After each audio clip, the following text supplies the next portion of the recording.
আসসালামু আলাইকুম এভরিওয়ান, কেমন আছেন সবাই? আশা করি ভালো আছেন।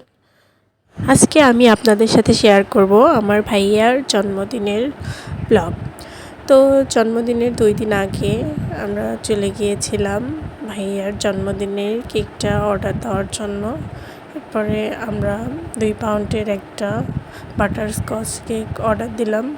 অর্ডার দেওয়ার পর বাচ্চাটা এত পরিমাণ জ্বালাচ্ছিল, একবার বলছে আইসক্রিম নেবে, আরেকবার বলছে না না আইসক্রিম নেবে না, অন্য কিছু নেবে। পরে আবার সে আইসক্রিম নিল। আইসক্রিম নেওয়ার পরে আমরা বাসার দিকে চলে গেলাম। এমনিতেই সন্ধ্যা লেগে গেছিলো, বাসায় যেতে যেতে অন্ধকার হয়ে যাচ্ছিল। পরে তাড়াতাড়ি করে বাসার দিকে চলে গেলাম। ফাইনালি চলে আসলো জন্মদিনের দিনটা।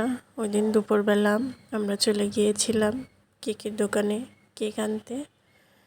ওই দিনটা ছিল হচ্ছে পহেলা বৈশাখ।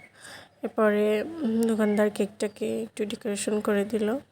এরপরে কেকটা সুন্দর করে নিয়ে আমরা চলে গেলাম বাসায়। তারপরে সেখানে গিয়ে কেক কাটাকাটি, ছবি তোলা সব কিছু হলো।